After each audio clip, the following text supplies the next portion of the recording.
All this comes from one man not living his truth. I swear to God. Had Puffy just been who he is at heart, it might have been a few jokes.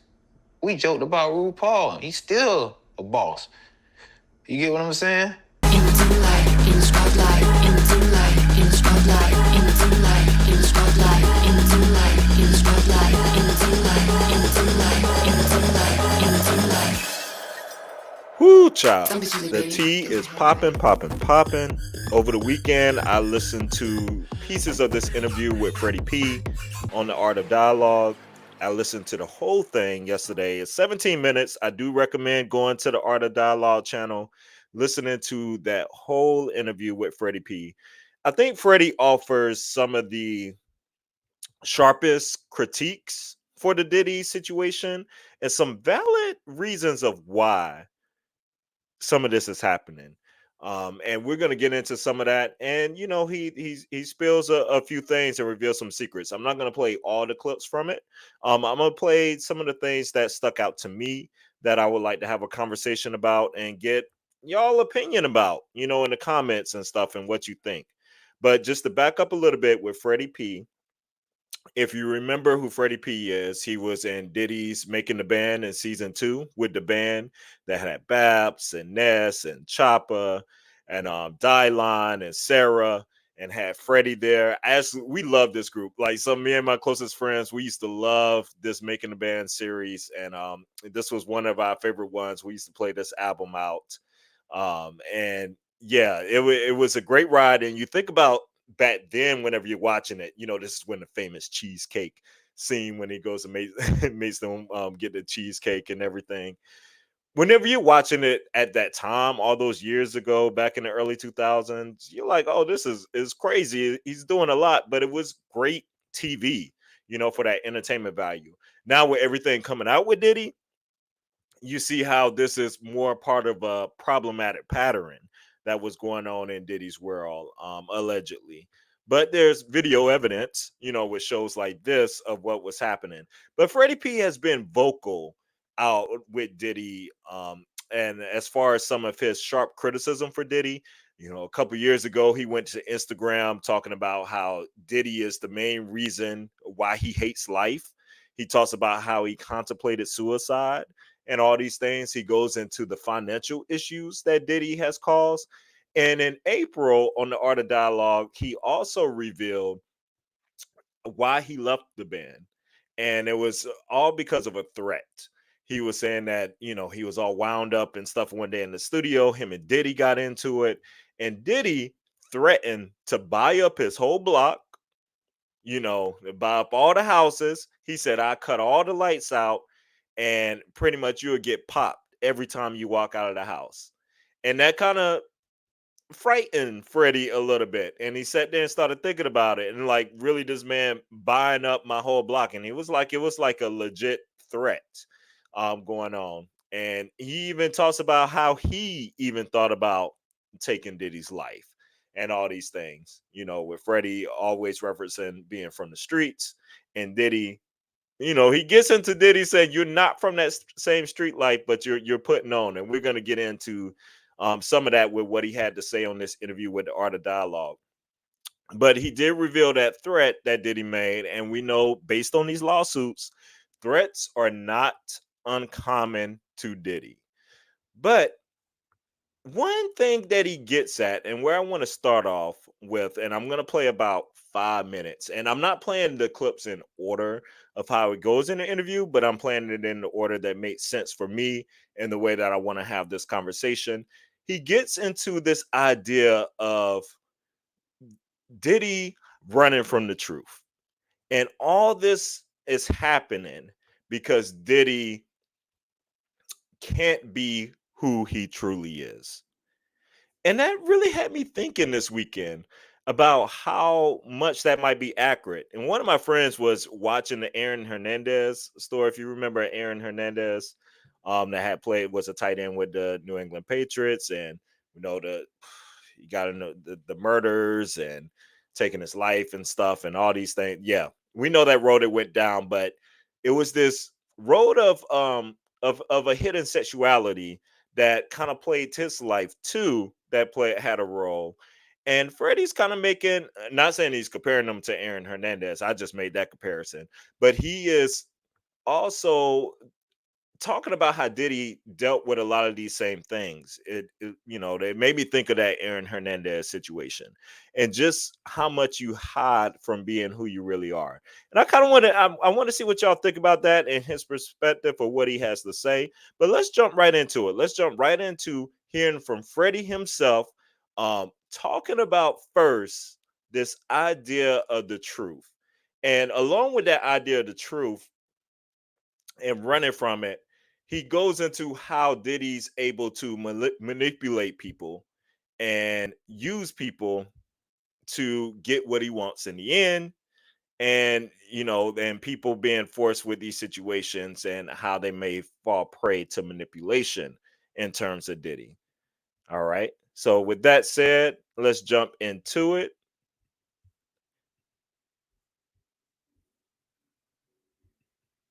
And for a long time, a lot of people, I want him to understand that a lot of people was hurt because you couldn't live your truth. Everything he going through right now is because he couldn't let go. He couldn't let go having a position of power over Street Nick, and also being who he is. The more who he was, he had to show more aggression. That's like when I sucked my thumb. When I grew up, the reason people might think I'm tough is transpired because when I was in a place to suck my thumb, I knew I had to go extra hard for you to know not to play with me. You get what I'm saying? Like, it made me turn into somebody else because you might take a perception of me sucking my thumb. You might think I'm soft. You might think I'm gay, anything. You know what I'm saying? So it's kind of like with him. If people know his secrets, because believe one thing about it, and that's with all these rappers. Somebody know your secrets. You might be you and Puffy get, because Puffy, I can imagine he approached these guys who going through financial situations, these rappers who get themselves start making a lot of money, then when things don't be hot no more, you fall back on people like him. He prey on you. And what he do is he offer you things to keep up a lifestyle. You can imagine Puffy Playboy. Playboy, don't worry about that, man. I can get us come with me to the island, Playboy. You gonna chill with me. Won't be no security guard, no nothing. Won't nobody know about your business. Hey, don't worry about that. I'll wire that, Playboy. Like, you know what I'm saying? So it's a lot of rappers out here that got secrets because they fell into those situations with Puffy. And I know this personally. Like, I know personally, but like I say, a lot of stuff that I know, like I know a lot of stuff that came out this week we was talking about. I was like, man, I've been knew that. I've been knew about the girl that came out. She was just afraid to tell her story for a long time. Like, I knew, when you're in a circle, like, the band is like you know what I'm saying? So things that transpired in their band, because they work with people that we work with, you know what I'm saying? It gets back to us. And not only that, I've been on a phone call and hear people explaining their situations, crying about, situations. And it only gonna get worse. You can imagine being propositioned by Puffy like that, though, right? Like, you f***ed up. And he could fly you to a private island and get rid of the security and give you, wire you $1 million or 20, or make sure that you get this endorsement deal. That's how easy it is for him to gain leverage over people. All the people around him who was protected for so long, you got to come outside right now. The Stevie J, you still want to fight? You still want to fight, Stevie J? To put out another name, dudes. You still want to fight 50, homie? I don't think so.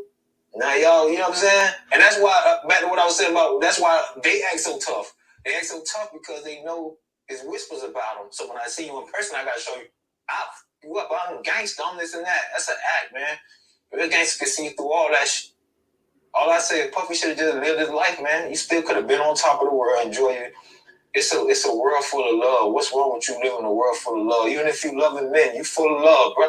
You ain't gotta try to come over here and maintain a character that force you to be a monster because you want to be on top. You want to control monsters. You want want gangsters to respect you. You still want to be able to slap a nigga in his mouth.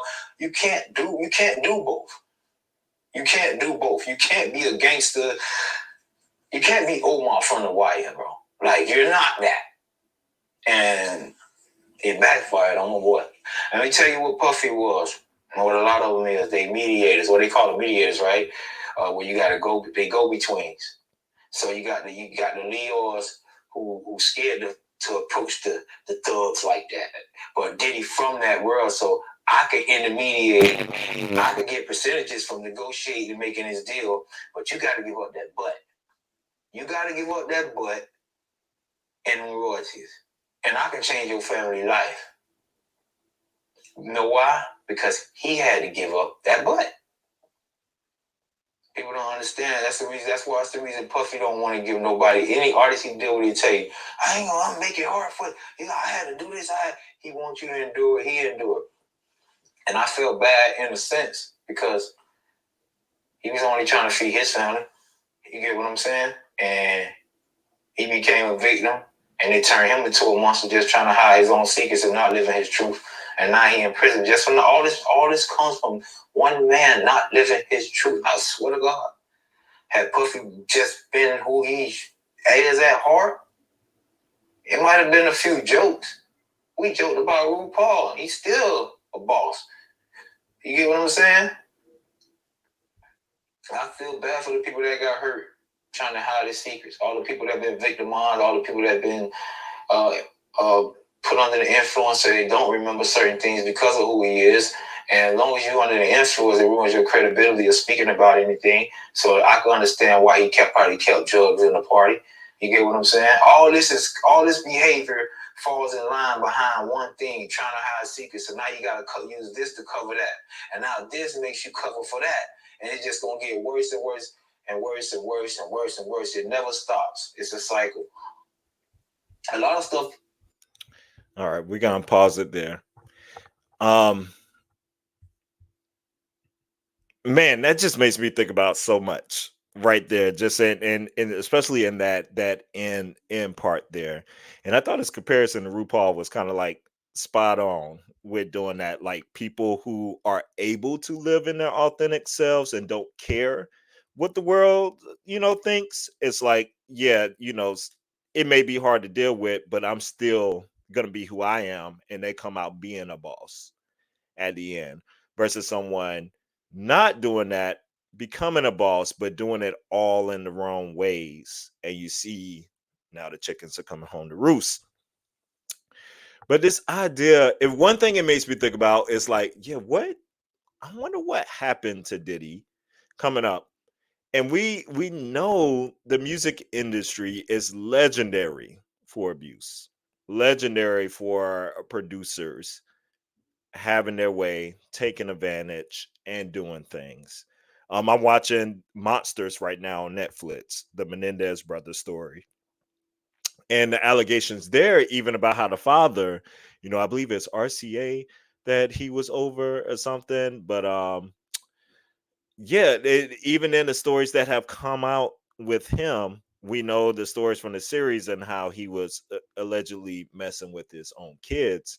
But then also how with the what is it, Menuno brothers, and how one of them came out and how he was messing with that group and stuff going on.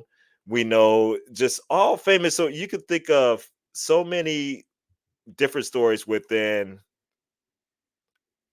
the music industry of how abuse and stuff happens. So in one vein, it makes me think about, okay, what did happen with Diddy that could have possibly set him on this road? But also, what part is authentically Diddy himself? Is Diddy a bi man? Is Diddy a gay man? And trying to hide from all these things. Either one, bi at the least. But whenever you're living in a world of trying to be a gangster and you want to be that man on top, and then this world of your sexuality doesn't mesh with that world, so you got to do what you can to cover that up. Well, let me become the biggest, baddest boss, but still be able to get what I want and control people in that sense of doing it. The set up an avenue in the sense of where I'm able to control people to get what I want in the end. And the idea of people like that may go through with it or follow through, who are at their wits end, who see this money. Money makes the world go round. I swear, the things people do for money in this world, because it has such a chokehold on us, because you can't survive without it. The way that our world is set up, and whenever people just don't use all avenues of trying to get things, and doing things the right way sometimes just takes too long. And we live in a world of immediacy. Sometimes you need that light bill is about to needs to be paid right now. You got to eat right now. And so people look for the quickest avenues to do that. That's why quick get rich quick schemes are so popular. And so many of us can fall for those things so easily. So the idea of money, power, all those things, yeah, we have seen this story so much, and it kind of makes some of these ideas of why make a little sense and stuff to me. Not sense in the sense of n- the sense in the sense of I could see how someone can go that avenue. Now it still takes character. You got to have you got to have character within yourself not to do those things. Like, it takes a certain kind of person, a certain kind of evil, a certain kind of vindictiveness to go through with some of these ideas and do that. Like, in no way am I forgiving that in any sense, saying that that's right, or just giving that a pass by any means. But it just kind of sheds light into what the train of thought.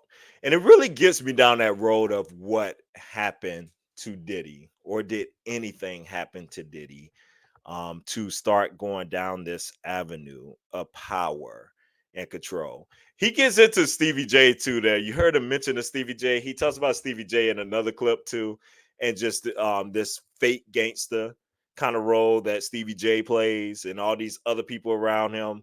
Like he's saying, there's other people in the circle who play these fake gangster roles because they're trying to cover up, because people know, someone knows, someone was there, someone has seen you, and you know that you can't run from everyone, so you try to overcompensate, in front of the group that you can, the group that may not know all the things, may have just heard things, but you try to take control of them, and the group that does know, you have to take even further control over that group. And that's where the manipulation, that's where the threats, that's where the blackmail and all these things coming into play with someone like Diddy.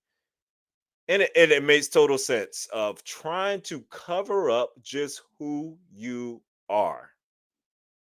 And look, and now it has you in jail, just not living your truth in who you are.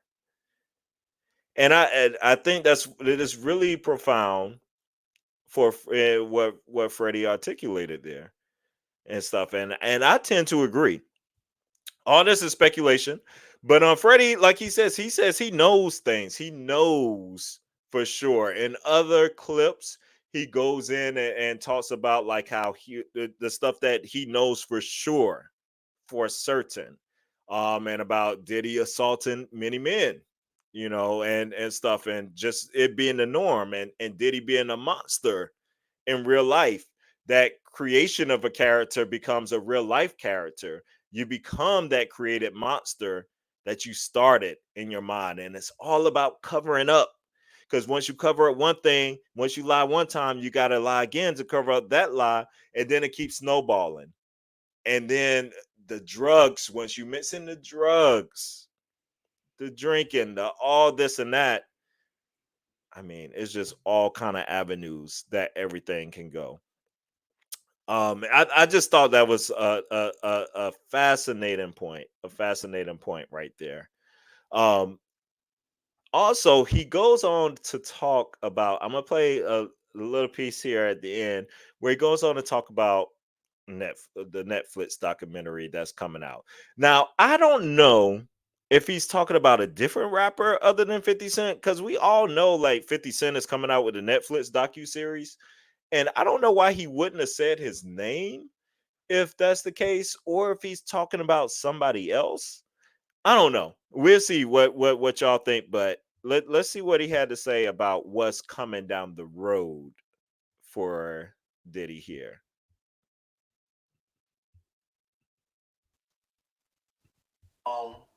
People don't understand Puffy endured a lot of stuff Puffy went through as when he was younger. And I'm gonna leave it at that. Like I say, when this DVD come out, y'all check it out, man. You know, it's hard to say because I don't want to spoil what's coming up. You know what I'm saying? I just want to say this. Like I said, it gets deeper and deeper. And the more that come out, the more intriguing the story gonna be. All I want to tell people is when that Netflix series come out, it's a rapper coming out with a Netflix series. I won't say no name. I don't want to spoil it for him. I'm not a friend of his. I don't want to, spoil something he got going on. But I will say this: he's doing a phenomenal job to the point where I was in awe. You get what I'm saying? I was presented the opportunity to work with him, but like I said, the money wasn't enough for me to leave my couch. But he's doing a phenomenal job, man. There's so many people that's hurt behind this. There's so many people that got so many. It's guys that that can't come out because of their image. You know what I'm saying? That'll make your eyes go like, whoa. I know about the slams, the Stevie J's. I know I know, I'm in a circle. I know about y'all. Y'all confirm. You don't got, but see, even with Stevie J, when you got secrets out there of a lifestyle and the lifestyle you really living, it's a community out there that really know you. You can't hide from them. You could come play tough to us because we don't hear nothing about it. We don't hang around the same crowds. They know you.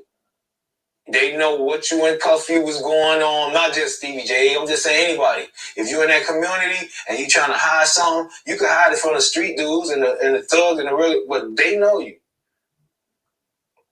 And that's what a lot of rappers was facing. That's why a lot of them can't defend themselves. You hear them, they be, they can't really say no because they know somebody know you. Somebody know for a fact. Somebody was there with y'all. Somebody he confided in, like as a best friend. You know what I'm saying? That know these rapper secrets. Like I say, it's a lot coming out, boy. Check out, it's a rapper coming out with a documentary, and when it come out, everybody gonna be surprised. I think that's gonna be the shocker right there. I heard I was hearing and as it was being presented to me, man, I don't know how to feel sorry for people all the time, but at that moment, I was like, damn, bro, because I was in the same situation. And what if he, ever would have came at me like that? I'd probably be dead or, anything. You know what I'm saying? Because I ain't no telling how I would have reacted. But I pray. When did you hear? You don't have to say the guy's name, but it's kind of hard to explain because then you're gonna figure out what I'm talking about.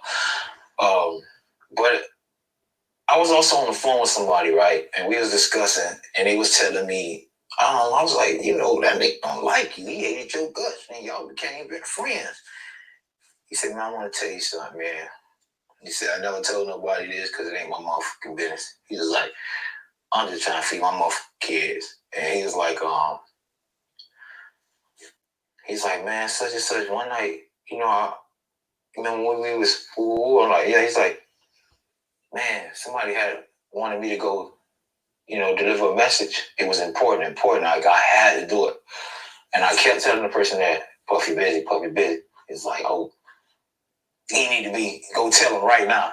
He said, long story short, I went to the security guard. I told him how important it was. He let me in the room. And when I came in the room, I seen Puffy busting. They was getting it in. And he said, that's kind of like why, he said, I never sprayed his secret. He said, and that's kind of like why I got to, like, I can't even say it because you're going to know what I'm talking about. But he just told me, like, that's why everything started falling for me. Everything started happening good with me. That's why me and his relationship still cool. But I want to know from the Bentleys. I want to know, like, I know, I don't want to put these people, because these people got kids, like, but I would love for them to just, take the time to get that clarity, bro. Like,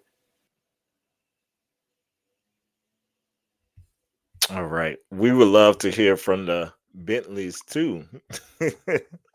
But as you hear there that he talks about the documentary and stuff coming out, which, like, we know that 50 Cent has one, and we know that there's been an icy relationship kind of between them. um 50 definitely had a moment where, when he started popping off, and whenever all that happened, could this have been, I don't know if that's who he's talking about though in that one clip, because we all know that that is happening and on Netflix. But if is there something else, maybe y'all have some ideas, um if that's who he was talking about in that clip, if that's what it sounds like. But whatever, whoever it is, it seems like this rapper witness first-hand accounts of Diddy getting it in with someone. Um, and this idea that the things that are going to be revealed in this potential Netflix series coming out is eye-opening, jaw-dropping. People you wouldn't think of. Now we know that, like, within the community, there are always people that you would not think of that are doing things behind closed doors that are, and we know of what it is to hide that image. So to me, it's not that surprising. It's not that shocking. Whoever gets named, I'm really, you know, I really wouldn't be shocked. Like, it's life. Like, and people are more fluid than people want to admit and stuff in terms of sexuality, but we know this macho-ness that you have to put up in this frame and stuff. So, but he's hitting that there are some things to come, some things to fall, some dominoes that are going to come into place. And once again, you're talking about Stevie J there, and some others like, yeah, we know about y'all. It's confirmed. Like, we know that situation, but there's other people. And just to remind you, some of the things about 50 Cent, it made me start thinking about, like, 50 Cent and Diddy, and some of the origins of their feud, or if it is, or how they are with one another. And I came across this one article back in July that was released that I thought was a little interesting, where it says 50 Cent says there's an uncomfortable energy connected to Diddy's parties. And he's been very vocal about not going. Um, and where he says, I've been very vocal about not going to Puffy parties and doing shit like that. 50 Cent said, referring to Combs' old monkeyer. I I've been staying out of that shit for years. It's just an uncomfortable energy connected to it. And he goes on to talk about this thing, and in an interview, this article makes reference to that when he previously worked with Combs as a ghostwriter in the early 2000s, he explained why he's never been too keen on casually hanging out with Combs outside of the studio, citing a past encounter between the two. 50 says he asked to take me shopping. I thought that was the weirdest shit in the world, because that might be something that a man says to a woman, the TV producer said. And I'm just like, now I'm not effing with this weird energy or weird shit coming off the way he was just moving. From that, I wasn't comfortable around him. And he went on to clarify that the past relationship with Combs was mostly work, adding, I wouldn't call it a friendship, but there wouldn't be a disappointment between us if we didn't speak to each other. So Is he talking about 50 in these things? Or did they have just some kind of understanding with each other? Because he wouldn't spill the secrets that he knew and stuff and found out at that time. I don't know who Freddie is referencing to with this mystery rapper in the documentary series. But I am curious, your thoughts. What do y'all think about Diddy? All this springing from Diddy not living his truth. Do you agree or disagree with that sentiment? All right. Stay tuned for the Parker's Couch for our podcast dropping tomorrow on Wednesday. So make sure you like, subscribe, and keep enjoying our content.